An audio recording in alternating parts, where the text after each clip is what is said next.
하나님 사랑과 이웃 사랑이라는 제목으로 하나님 말씀을 전하도록 하겠습니다. 이제 가나안 정복 전쟁을 다 마쳤죠. 그리고 여호수아를 중심으로 해서 12지파에게 땅을 분배하는 일까지도 다 마치게 되었습니다.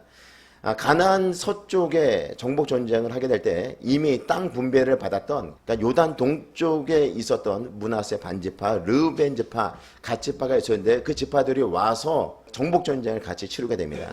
요단 동편에서 땅을 다 얻었기 때문에 요단 서편에서 전쟁을 치를 때는 분기시 하나도 없는 거예요. 이 가나안 정복 전쟁의 기간이 7년 정도 됐거든요. 그러니까 7년이라고 한 시간 동안에 열심히 와서 이 정복 전쟁을 같이 치렀던 것입니다. 정복 전쟁을 다 마치고 난 이후에 다시 이제 이들이 요단 동편으로 돌아가는데, 요단 동편으로 돌아가는 그 시점에서 어떤 사건이 발생하게 되는데, 그 사건에 대해서 오늘 본문에서 기록을 하고 있습니다. 먼저 요단 동편의 땅을 분배받은 자들, 요단 동편으로 가려고 하는데 여호수아가 그들을 불러서 어떤 말을 하는가를 볼까요? 2절 3절에 있는 말씀 우리 같이 한 목소리를 읽도록 하겠습니다. 여호수아가 요단 동편에서 온 자들, 그들에게 하는 말입니다. 같이 한번 읽어볼까요? 시작. 그들에게 이르되 여호와의 종 모세가 너희에게 명령한 것을 너희가 다 지키며 또 내가 너희에게 명령한 모든 일에 너희가 내 말을 순종하여 오늘까지 날이 오래도록 너희가 너희 형제를 떠나지 아니하고 오직 너희의 하나님 여호와께서 명령하신 그 책임을 지키도다. 여기서 보게 되면 모세가 너희에게 명령한 것을 너희들이 다 지켜 행했고, 나 여호수아가 너희들에게 명령한 것도 너희들이 다 순종하였다. 우리 하나님께서 너희들에게 명령하신 그 명령까지도 너희들이 다 그 책임을 다 완수하였다. 이런 표현을 쓰고 있습니다. 실제로 요단 동편에서 온 사람들은 말씀드렸던 것처럼 그 땅에 기업이 하나도 없어요. 그냥 7년 동안 열심히 생명을 담보로 하고 전쟁을 펼쳤던 것입니다. 그들에게 기업이 없음에도 불구하고 요령을 부리지 아니하고 중도에 우리 돌아가겠습니다 얘기하지 아니하고 정복 전쟁을 마치기까지 동편에서 온 사람들이 열심히 수고했다라는 것이에요. 열심히 땀 흘리고 수고하였고 또 그 정복 전쟁을 치렀고 그 정복 전쟁의 승리를 얻게 되었다고 하는 사실이죠. 그렇게 이 전쟁에서 승리를 얻게 되는데 요단 동편에서 온 사람들이 앞장서서 아주 혁혁한 공들을 세웠던 것입니다. 여호수아는요, 그들이 이렇게 요단 서편에 와서 정복 전쟁에 최선을 다한 그들을 격려하면서 칭찬하는 모습을 보여주고 있습니다. 너무나 아름다운 모습이 아니에요? 이미 그들은 땅의 분깃을 받았음에도 불구하고 7년 동안의 정복 전쟁을 펼치면서 최선을 다하는 그런 모습, 이런 모습을 통해서 우리에게 시사하는 바가 많지 않습니까? 우리도 하나님께서 맡겨주신 그 일들 최선을 다하시기를 주의 이름으로 축복합니다. 충성되게 감당하시기를 주의 이름으로 축복합니다. 뿐만 아니라 열심히 일하는 사람들은 어떻게 돼요? 격려하고 세우는 것 또한 우리가 잊지 말고 해야 되는 것이에요. 자신들에게 분깃이 없음에도 불구하고 최선을 다해서 일한 그 사람들에 대해서 냉대하지 않아요. 야, 이제 너 전쟁 끝났으니까 너희 땅으로 가. 너희들 분배받는 땅으로 이제 돌아가도 돼. 그를 쫓아내듯이 내보내는 것이 아니라 여호수아가 너희들이 수고한 거 너무 잘했다. 그들을 격려하고 위로하고 있어요. 너희들이 하나님의 말씀에 철저히 순종했구나. 여호수아의 말에도 순종했고 모세가 한 말에도 너희들이 잘 순종함으로 그 책임을 완수하였다. 이렇게 칭찬해주는 모습을 볼 수가 있습니다. 사실 우리가 하나님께서 맡겨주신 귀한 사명을 잘 감당하는 데 있어서 우리 주변에 있는 그런 동료들, 동역자들의 칭찬과 격려가 너무너무 중요해요. 이 칭찬과 격려로 인해서 우리가 성실하게 우리가 가야 할 길을 완주할 수가 있는 것이에요. 하나님께서 우리 공동체로 묶어주신 이유도 바로 그런 측면에서 우리가 찾아볼 수 있는 것이죠. 우리가 열심히 주를 섬기는데 섬기다 보면 힘들 때가 있잖아요. 어려울 때가 있잖아요. 그럴 때 옆에 있는 사람이 둥 한번 툭툭 두들겨주고 격려해주고 기도로 받쳐주고 그러면 다시 또 힘을 내서 가는 것 아닙니까? 그런 목적에서 우리 하나님께서 우리를 공동체로 묶어주셨다고 하는 사실이죠. 그래서 이런 칭찬과 격려가 위로가 반드시 공동체에 필요하다는 것입니다. 성도 여러분, 최선을 다해서 열심히 주를 섬기고 누가 열심히 섬기고 있으면 옆에서 위로하고 격려하고 칭찬의 말을 아끼지 않는 건강한 공동체가 될 수 있기를 주의 이름으로 축복합니다.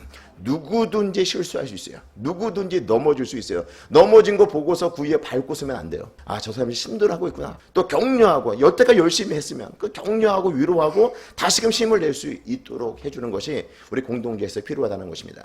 우리 제공교회가 이 아름다운 공동체의 모습처럼 열심히 하는 사람들은 계속해서 열심히 하고 또 옆에서 칭찬해 주는 사람들 칭찬을 아끼지 않고 함으로 통하여서 우리 교회가, 우리 제공교회가 정말 충성된 사람들, 신실한 사람들만 가득 차서 하나님께서 기뻐하시는 이 교회 사명을 감당하는 우리 제공교회가 될 수 있기를 주의 이름으로 축복합니다. 이제 여호수아가요, 요단 동편에서 이미 땅을 분배받은 그들을 칭찬하고 격려하면서 또 어떤 말씀을 하냐면 두 가지 말씀을 더 하고 있습니다. 그들에게 권면의 말씀을 하고 있는 것이에요. 이제 요단 동편으로 그들이 돌아가잖아요. 요단 서편이 있고 요단 동편이 있는데 일반적으로는 하나님께서 주신 기업이다라고 말씀한 곳은 요단 서편이었어요. 요단강을 건너고 요단 서편 땅이었는데 이미 요단 동편에 기업을 받은 자들이 있었다라고 하는 사실이죠. 그러니까 이 요단강을 기점으로 해서 요단 동편과 요단 서편이 나뉘어져 있는데 이제 그 여호수아가 강 건너편으로 떠나는 그들에게 권면의 말씀을 하고 있는데 그 권면의 말씀이 무엇인가? 5절의 말씀 우리 같이 한 목소리를 들어가겠습니다. 같이 읽겠습니다. 시작. 오직 여호와의 종 모세가 너희에게 명령한 명령과 율법을 반드시 행하여 너희 하나님 여호와를 사랑하고 그의 모든 길로 행하며 그의 계명을 지켜 그에게 친근히 하고 너희의 마음을 다하여 성품을 다하여 그를 섬길지니라 하고 이제 7년 동안 전쟁을 치르고 돌아가는 그들 이제 너희들 돌아가서 그 땅에서 편하게 쉬면서 성공하라 출세하라 그리고 돈 많이 벌라 뭐 이런 말로 얼마든지 그들에게 축복의 메시지를 전해줄 수 있는데 그렇게 하지 않아요. 여호수아는 어떤 메시지를 지금 전하고 있어요? 너희들 가서 무엇 하라는 것이에요? 하나님을 전심으로 사랑하고 하나님께서 주신 그 계명, 그 말씀을 붙잡고 하나님과 친근해지며 하나님과 더 친밀해지며 마음과 뜻과 정성을 다하여서 하나님만을 섬겨라. 여호수아가 그렇게 말씀하고 있어요. 이건 축복의 메시지 같지 않잖아요. 그렇죠? 축복의 메시지라고 하면 성공하기를 바랍니다. 내 성공을 내 피로 줄게. 내가 너희들이 정말 번성하기를 내 피로 줄게. 뭐 이런 식으로 이야기를 한다고 한다면 그것이 어떤 축복의 메시지로 받아들일 수 있을 것 같은데 그런 메시지가 아니라 하나님을 정말 잘 섬겨라. 그 땅에 들어가서 하나님 섬겨라. 어떻게 섬겨라? 마음과 뜻과 정성을 다하여서 하나님을 제대로 섬겨라. 이것이 축복의 메시지가 될 수 있는 이유가 무엇입니까? 성도 여러분, 우리가 돈이 많아서 행복할 것 같아요? 우리가 성공하고 출세하면 행복할 것 같죠? 실제로는 그렇지 않아요. 진정한 행복은 어디에 있습니까? 하나님을 잘 섬기는 데 있어요. 하나님을 잘 섬길 때 살아계신 그 하나님의 은혜를 우리가 경험하며 삶을 살아갈 때 그 삶이 가장 복된 삶이라는 것이에요. 예, 돈으로 해결할 수 없어요. 성공과 출세로 명예가 해결할 수 없는 것이에요. 하나님과 그런 바른 관계가 설정되게 될 때 그 사람이 하나님으로부터 오는 그 신령한 복을 받아 누리게 될 때 우리는 행복을 느낄 수 있다고 하는 사실이죠. 이 여호수아가 그들에게 제대로 된 메시지를 전하고 있는 거죠. 하나님을 제대로 한번 섬겨봐. 그리고 하나님의 말씀을 붙잡고 그 말씀을 청종해봐. 그럼 너희들의 삶이 정말 복된 사람이 될 거야. 여호수아가 마지막으로 가는 그들에게 이런 축복의 메시지를 전하고 있는 것이에요. 또 한 가지는 무엇인가를 보게 되면 8절에 있는 말씀을 같이 한번 읽어볼까요? 8절 말씀 하시겠습니다. 시작. 말하여 이르되 너희는 많은 재산과 심이 많은 가축과 은과 금과 구려와 새와 심이 많은 의복을 가지고 너희의 장막으로 돌아가서 너희의 원수들에게서 탈취한 것을 너희의 형제와 나눌지니라 하며 요단 동편에서는 땅을 얻지 못했어요. 7년 동안 전쟁하면서 땅을 얻지 못했지만 7년 동안 전쟁을 하면서 그 무수한 전쟁에서 승리를 얻지 않았습니까? 31명의 왕을 죽이고 그 전쟁에서 승리한 그 전리품들이 있지 않았어요? 그 전리품들이 요단 동편에 있는 사람들도 똑같이 나눠 가진 거예요. 그 전리품을 가지고 돌아가서 그 전리품을 어떻게 하라는 것이에요? 그 요단 동편에 있는 사람들과 그 형제들과 그 전리품들을 함께 나누라는 것이죠. 그러니까 여호수아가 귀환하려고 하는 그 자들에게 두 가지를 말하고 있는 것이에요. 첫 번째 뭐예요? 하나님 제대로 섬겨라. 여기서 우리가 하나님의 말씀에 순종했던 것처럼 그 땅에 가서도 하나님을 제대로 섬기고 하나님을 제대로 사랑하라. 그럴 때 하나님께서 베풀어 주신 그 풍성한 은혜가 있는데 그 은혜를 그 형제들과 나누라. 이웃 사랑을 하라고 말씀하고 있는 것이죠. 하나님과 그걸 친밀한 관계를 회복하여서 하나님을 계속해서 사랑하고 하나님께서 부어주신 그 놀라운 은혜들을 이웃들과 함께 나누며 삶을 살아가라고 말씀하고 있는 것이에요. 이렇게 삶을 살아가는 것이 가장 복된 삶이라고 하는 것을 이 여호수아가 알고 있었기 때문에 이제 헤어지는 그들에게 마지막으로 이 두 가지를 권면하면서 축복의 메시지를 전하고 있는 것입니다. 성도 여러분, 이 땅에 살아가는 하나님의 자녀들이 가장 복되게 삶을 살아갈 수 있는 비결은 무엇인가? 하나님을 제대로 사랑하는 거예요. 내 마음과 뜻과 정성을 다하여서 하나님을 사랑하게 될 때 하나님께서 주신 그 풍성한 은혜가 있고 그것을 가지고 어떻게 한다? 내 주변에 있는 사람들과 나누는 거예요.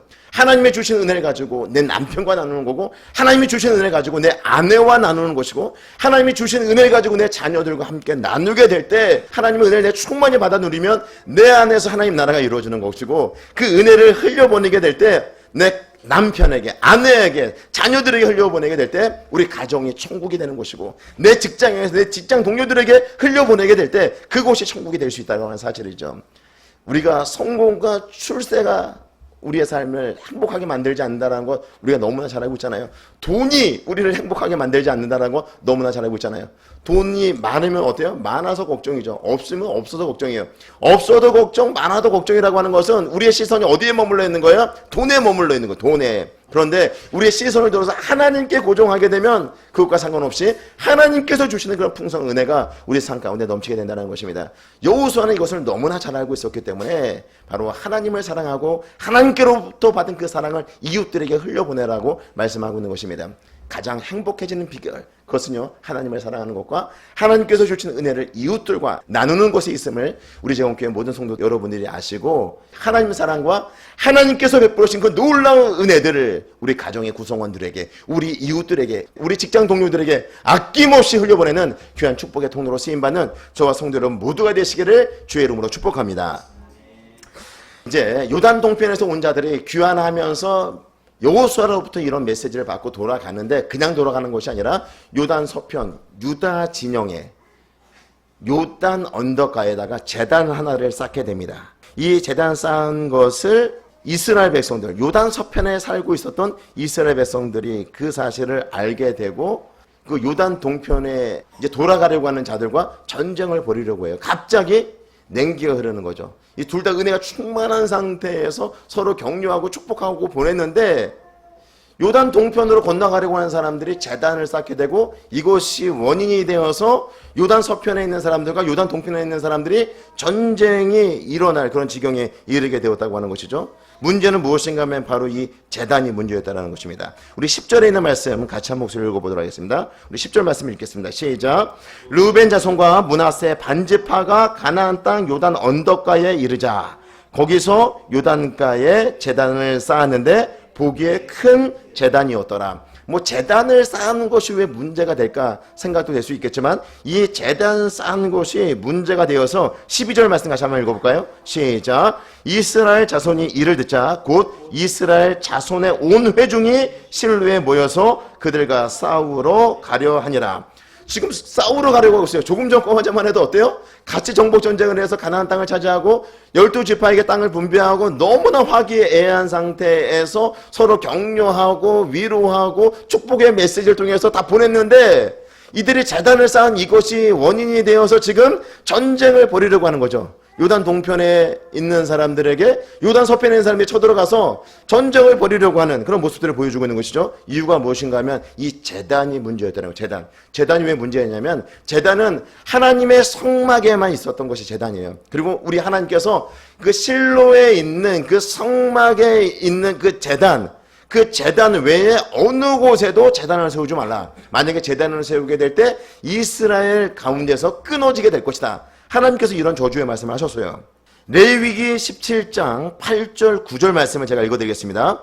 너는 또 그들에게 이르라. 이스라엘 집 사람이나 혹은 그들 중에 거류하는 거류민이 번제나 제물을 드리되 회당문으로 가져다가 여호와께 드리지 아니하면 그는 백성 중에서 끊어지리라. 그러니까 하나님께로 가져오지 아니하고 다른 곳에 번제단이 있어서 그곳에서 하나님께 드린다라고 제물을 드리게 되면 이스라엘 백성 중에서 끊어진다라고 말씀하고 있는 것이에요. 그러니까 제단은 반드시 하나님께서 지정하신 곳, 지금은 어디에 있냐면 실로라고 하는 곳에 있는데, 그곳에서만 번제를 드려야 돼요. 그곳에서만 하나님께 예배를 드려야 되고 그곳에서만 제사를 드려야 되는데, 지금 제단을 다른 곳에 쌓았다라고 말씀하고 있잖아요. 제단을 다른 곳에 쌓게 되면은 이스라엘 백성 중에 끊어지게 될 것인데, 그와 같은 일들을 지금 요단 동편에 있는 사람들이 하고 있다라고 요단 서편에 있는 사람들이 판단을 한 것이죠. 그래서 그들과 싸우려고 하고 있는 이스라엘 백성들의 모습을 보여주고 있는 것입니다. 그런데 여기서 바로 가서 그 요단 동편에 있는 사람들, 단을 쌓은 사람들과 전쟁을 벌이지 아니하고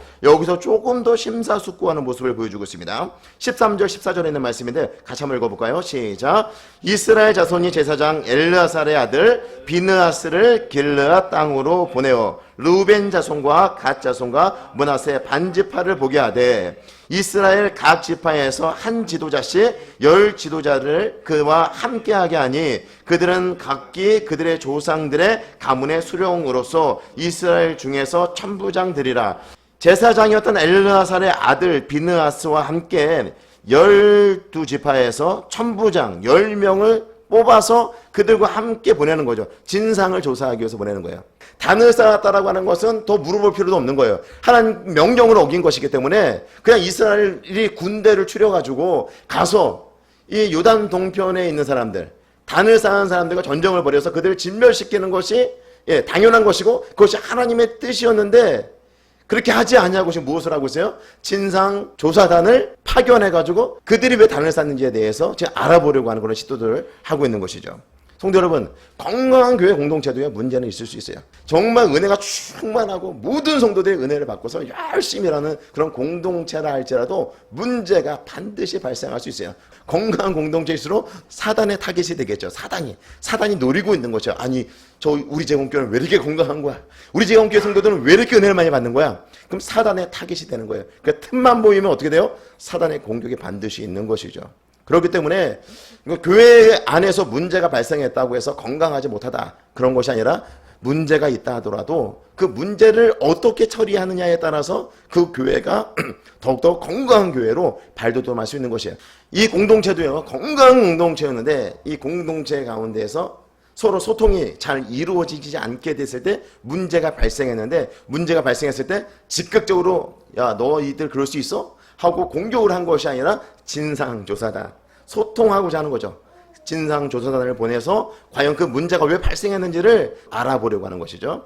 17절 18절에 있는 말씀 우리 한번 읽어볼까요? 17절 18절 말씀 다시 한번 읽어볼까요? 시작. 부올의 죄악으로 말미암아 여호와의 회중에 재앙이 내렸으나 오늘까지 우리가 그 죄에서 정결함을 받지 못하였거늘 그 죄악이 우리에게 부족하여서 오늘 너희가 돌이켜 여호와를 따르지 아니하려고 하느냐. 너희가 오늘 여호와를 배역하면 내일은 그가 이스라엘 온 회중에게 진노하시니라. 그러니까 뭘 얘기하고 있어요? 부올의 제왕이라고 하는 것은 그러니까 모압왕 발락이 발람이라고 하는 이 거주 선지자를 사주하여서 이스라엘 백성들을 저주하려고 해요. 근데 하나님께서 그것을 복으로 다 만들어 주셔요. 모압왕 발락이 사주한 대로 그 모든 것들이 이루어지지 않게 되자 이 발람 거짓 선지자가 꾀를 내었는데 그 꾀가 무엇이었냐면 미디안 여인들을 이스라엘 공동체로 집어넣은 거예요. 그러니까 이스라엘 백성들이 성적으로 범죄를 하도록 유발시킨 거죠. 성적으로 범죄한 것만 유발된 것이 아니라 우상까지도 같이 가증한 우상들까지도 섬기게 만드는 그 일들을 행하게 된 것이에요. 발람의 꾀에 이스라엘 백성들이 넘어가게 된 것이죠. 그걸로 인해서 하나님께서 그 땅에 연병을 내리시고 무려 24,000명이 죽게 돼요. 그때 세력의 수가 확 줄어들었던 지파가 있었는데 그 지파가 시므온 지파였어요. 그래서 그 유다 진영의 시므온 지파가 아주 작은 땅을 부여를 받게 돼요. 많은 사람들이 그때 당시에 시므온 지파에 있는 사람들이 죽게 되고 수도 가장 적은 수로 전락해버리고 말게 되거든요. 그러니까 그 영향력이 지금 아직까지도 이스라엘 내에 있다라는 것이에요. 뿐만 아니라 20절에 있는 말씀 같이 한번 읽어볼까요? 20절 시작. 세라의 아들 아간이 온전히 바친 물건에 대하여 범죄함으로 이스라엘 온 회중의 진노가 임하지 아니하였느냐. 그의 죄악으로 멸망한 자가 그 한 사람만이 아니었느니라 하니라. 그러니까 아간 한 사람의 범죄로 인해서 이스라엘 백성이 어떻게 했어요? 그 아이성 전투에서 1차 전투에서 실패되지 않았습니까? 그러니까 아간 한 사람이 범죄를 저질렀는데 그 전쟁은 누가 진 거예요? 이스라엘 전체가 그 전쟁에서 진 거라는 것이죠. 그러니까 지금 뭘 얘기하고 있냐면 너희들이 범죄하였지만 너희들이 범죄한 이 사실에 대해서 우리가 정리를 하지 않게 될 때 그 진노가 이스라엘 전체에게 임하게 될 것이다 라고 하는 말씀을 하고 있는 것이에요. 우리 19절에 있는 말씀 같이 한번 읽어볼까요? 19절 시작. 그런데 너희의 소유주가 만일 깨끗하지 아니하거든 여호와의 성막에 있는 여호와의 소유주로 건너와 우리 중에서 소유주를 나누어 가질 것이나 오직 우리 하나님 여호와의 제단 외에 다른 제단을 쌓음으로 여호와를 거역하지 말고 우리에게도 거역하지 말라. 심지어 이들은 뭘 얘기하고 있어요? 처음에는 이스라엘 백성들이 단을 쌓았다라는 이 소식을 접하게 되었을 때 그들과 싸워서 그들 죽이는 것, 그것이 하나님의 뜻으로 생각했었는데 이제는 그 생각을 바꿔서 진상조사단을 파견하고 만약에 요단 동편에서 너희들이 사는 곳이 쉽지 않다라고 생각하면 그 땅이 이미 우상으로 더럽혀진 그 지역이라고 생각이 된다면 우리의 땅의 일부를 너희들에게 줄 테니까 너희들 다 우리 땅으로 돌아와라. 요단 서편으로 돌아와라. 이렇게까지 이야기를 하고 있는 것이에요. 손해를 감수하면서도 그들을 안으려고 하는 그런 요단 서편에 있는 사람들의 모습을 보여주고 있는 것이죠. 그러니까 문제가 발생했을 때 이 문제를 어떻게 해결해 나가느냐가 굉장히 중요한데 지금 어떻게 하고 있어요? 그들을 지금 포용하고 있고 그들을 흡수하려고 하는, 그들을 받아들이려고 하는, 나에게 손해가 있고 나에게 어려움이 있다 하더라도 그 사람을 이해하려고 하고 받아들이려고 하는 그런 모습들을 보여주고 있다고 하는 것입니다. 이 요단 동편에 있는 사람들이 제단을 쌓았던 그 이유가 무엇인가 중요하잖아요. 그렇죠? 그들이 정말 거기다가 뭐 제사를 드리고 실로 외에 또 다른 제단을 만들어 놓고 거기서 하나님을 섬기려고 이 제단을 만든 것인지 아닌지가 훨씬 더 중요한 부분이 아니겠습니까? 22절에 있는 말씀을 같이 한 목소리로 읽어보도록 하겠습니다. 시작. 전능하신 자 하나님 여호와, 전능하신 자 하나님 여호와께서 아시나니 이스라엘도 장차하리라. 이 일이 만일 여호와를 거역함이거나 범죄함이거든 주께서는 오늘 우리를 구원하지 마옵소서. 전능하신 자 하나님 여호와, 전능하신 자 하나님 여호와 두 번이나 반복하고 있어요. 그렇죠? 우리가 정말 그런 다른 목적, 하나님을 섬기는 것이 아니라 우리가 여기다 제단을 쌓고 여기서 하나님을 섬기거나 아니면 여기다 제단을 쌓고 우리가 우상을 섬기는 일이라고 한다면 그것이 하나님을 거역하는 것이고 우리가 범죄하는 것인데 만약에 그렇게 될 경우 하나님 우리를 구원하지 마옵소서. 이렇게 이야기하고 있어요. 이건 뭘 얘기하고 있어요? 그런 목적으로 지금 이 제단을 쌓았다라고 하는 것이 아니라는 거죠. 우리가 그런 목적을 가지고 이 제단을 쌓은 것이 아니라고 하는 것에 대해서 항변을 하고 있는 것이에요. 그리고 23절에 있는 말씀 또 한번 읽어볼까요? 시작. 우리가 제단을 쌓은 것이 돌이켜 여호와를 따르지 아니하려 함이거나 또는 그 위에 번제나 소제를 드리려 함이거나 또는 화목제물 드리려 함이거든 여호와는 친히 벌하시옵소서. 그러니까 뭘 얘기하고 있어요? 이 제단을 쌓았지만 여기서 제사를 드리거나 번제나 화목제나 이런 것들을 드리기 위해서 우리가 이 제단을 쌓은 것이 아니다라고 하는 부분을 말씀해 주고 있는 것이죠. 이스라엘 백성들이 지금 이 제단을 쌓은 것은 모형에 불과하다는 거예요. 제가 28절에 있는 말씀 읽어드릴게요. 우리가 말하였거니와 만일 그 일이 후일에 우리에게나 우리 후대에게 이같이 말하면 우리가 말하기를 우리 조상이 지은 여호와의 제단 모형을 보라. 이는 번제를 위한 것도 아니요 다른 제사를 위한 것도 아니라 오직 우리와 너희 사이에 증거만 되게 할 뿐이라. 이 말씀을 하고 있죠. 그러니까 여기서 뭘 얘기하고 있어요? 여호와의 제단 모형이라고 말씀하고 있잖아요. 모형으로 만들어 놓은 거라는 거예요. 여기서 제사를 드리거나 여기서 우상을 섬기기 위해서 만들어 놓은 것이 아니라 지금 뭘 만들어 놓은 거예요? 모형의 제단을 만들어 놓았다라고 하는 것이에요. 그러면 이 모형의 제단을 만든 이유가 무엇인가가 중요하잖아요. 24절에 있는 말씀 우리 같이 한 목소리 읽도록 하겠습니다. 24절 같이 읽겠습니다. 시작. 우리가 목적이 있어서 주의하고 이같이 하였노라. 곧 생각하기를 후일에 너희의 자손이 우리 자손에게 말하여 이르기를 너희가 이스라엘 하나님 여호와와 무슨 상관이 있느냐. 예. 그리고 25절도 읽겠습니다. 너희 루벤 자손 갓 자손아 여호와께서 우리와 너희 사이에 요단으로 경계를 삼으셨나니 너희는 여호와께 받을 분깃이 없느니라 하여 너희의 자손이 우리 자손에게 여호와 경외하기를 그치게 할까 하여. 그러니까 성경에서 계속해서 아브라함에게 약속하신 그 땅은 어디였다고요? 요단 서편이었어요. 요단강을 건너가고 난 다음에 그 땅을 하나님께서 이스라엘 백성들에게 주시겠다라고 말씀하셨는데 지금 르우벤 지파, 므낫세 반 지파, 갓 지파는 지금 어디에 땅을 얻은 거예요? 요단강 건너기 전 요단 동편의 땅을 얻은 거잖아요. 그래서 시간이 지나면 어떻게 됐어요? 시간이 지나면서 당대는 괜찮아요. 당대는 함께 정복 전쟁을 해서 이 가나안 땅을 차지했기 때문에 당 시대에는 이 요단 동편에 있는 사람들과 요단 서편에 있는 사람들이 이제 한 민족이고 한 하나님의 백성이라고 하는 데에서 의심의 여지가 없는데, 재론의 여지가 없는데, 문제는 누구예요? 후손들이 문제예요. 후손들은 실제로 이 요단 동편에 있는 사람들이 와서 정복 전쟁한 사실도 잘 모르고, 그 다음에 하나님의 말씀에 근거해서 보게 되면 요단 서편만 하나님께서 말씀하신 가나안 땅이라고 했는데, 그러면 시간이 지나고 난 다음에 사람들이 어떤 생각을 하겠어요? 야, 요단 강을 기점으로 해서 요단 동편에 있는 너희들은 하나님 백성들이 아니다. 그러니까 너희들 하나님 섬기지 말라. 이런 말을 들을 수 있을 것 같은 그런 우려들이 생겼기 때문에 요단 동편에서 7년 동안 정복전쟁을 함께 하였던 요단 동편에서 온 그 사람들이 가면서 번제단의 모양을 만들어 놓고 그 번제단을 보면서 그 제단을 보면서 우리가 가나안 땅 정복전쟁 7년 동안 우리가 함께 하였음을 동편에 있는 사람들과 서편에 있는 사람들이 한 민족이고 한 하나님의 백성임을 알도록 하기 위해서 그렇게 하였다라고 하는 것을 말씀해 주고 있는 것이죠. 후대에도 같은 동일한 하나님 백성으로서 하나님을 잘 섬기도록 하기 위해서 그들이 제단 모양으로 이 애시라고 하는 이 단을 쌓았다고 하는 것입니다.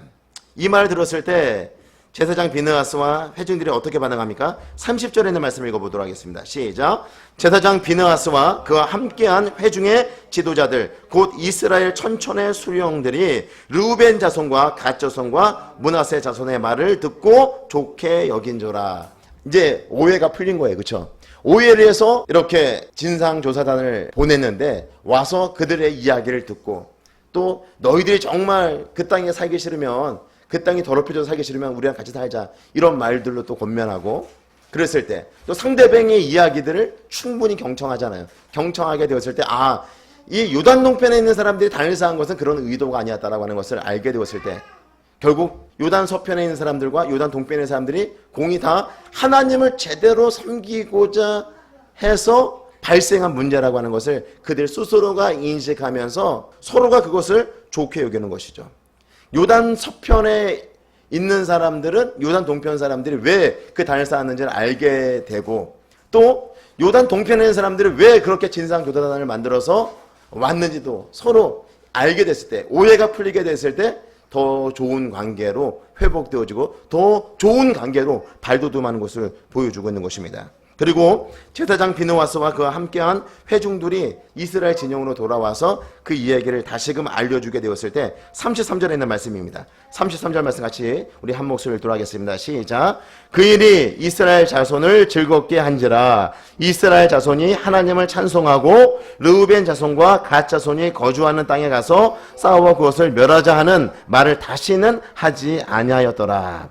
그 자손들을 즐겁게 하고 결국 이 문제로 인하여서 갈등의 골이 더 깊어지고 완전히 분리되고 결별한 것이 아니라 등을 돌린 것이 아니라 결국 이 문제를 잘 봉합함으로 통하여서 오히려 서로가 즐겁게 되고 하나님을 찬양하는 자리, 하나님을 찬송하는 자리까지 나아가게 되는 것을 우리에게 보여주고 있는 것입니다. 성도 여러분, 우리가 열심히 신앙생활할 때 우리 안에도 크고 작은 문제가 있을 수 있어요. 그럴 때 우리가 해야 될 것이 무엇입니까? 소통하는 거예요.